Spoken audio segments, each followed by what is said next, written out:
Namaste, my name is Dr. Amita Kaul and I work with the Center for Sight Eye Hospitals. जब केरेटोकोनस बहुत ज्यादा बढ़ जाता है तो एक या दोनों आंखों में रोशनी बहुत कम हो जाया करती है और जब रोशनी बहुत कम हो जाती है हम साफ साफ नहीं देख पाते हैं।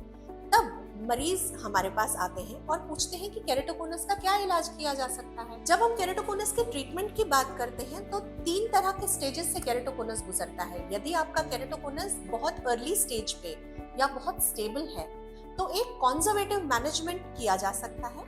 आपको इस तरह की मेडिसिन दी जा सकती हैं जिससे प्रोग्रेशन बहुत तेजी से ना हो, यानी केरेटोकोनस बहुत तेजी से ना बढ़े, स्टेबल हो जाए। दूसरा, यदि केरेटोकोनस प्रोग्रेशन की स्टेज में है तो कंजर्वेटिव मैनेजमेंट ना करके पुतली की बची हुई थिकनेस को देखते हुए हम आपको 2 तरह का प्रोसीजर करवा सकते हैं। एक वो प्रोसीजर जिससे हम केवल पुतली को स्टेबल कर रहे हैं, यानी बीमारी को बढ़ने से रोक रहे हैं। इस प्रोसीजर को कॉर्नियल कोलाजन क्रॉस लिंकिंग या C3R कहते हैं। इसके अलावा हमारे पास लेजर बेस्ड क्रॉस लिंकिंग होती है, जिससे क्रॉस लिंक होके कॉर्निया तो मजबूत होता ही है, लेकिन हम पुतली का आकार बदलकर लेजर की मदद से आपका चश्मे का कुछ नंबर भी हटा सकते हैं या उसे कम कर सकते हैं। यानी आपकी स्पेक्टिकल टॉलरेंस जो है वो बढ़ सकती है, यानी आपकी कॉन्टैक्ट लेंस टॉलरेंस जो है वो बढ़ सकती है। आपका कॉर्निया और ज्यादा रेगुलराइज और बेटर हो सकता है,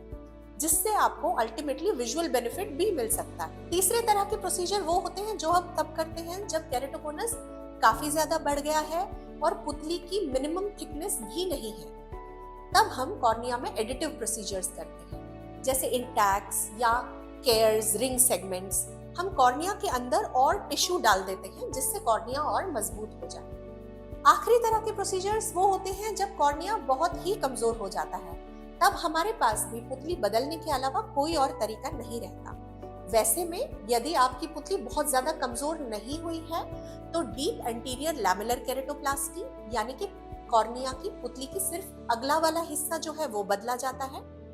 और यदि पुतली पूरी तरह से खराब हो चुकी है तो पूरी पुतली बदली जाती है, जिसे ऑप्टिकल पेनिट्रेटिंग केरेटोप्लास्टी कहते हैं। केरेटोकोनस में सबसे ज्यादा जरूरी है ये समझना क्या आपको केरेटोकोनस है।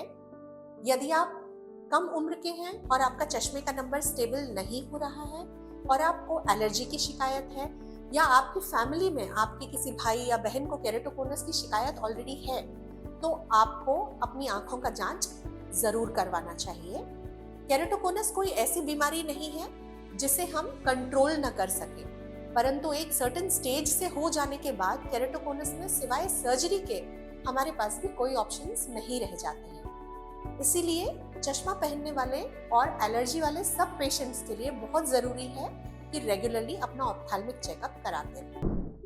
Follow Center for Sight and post your queries to get answers from the experts.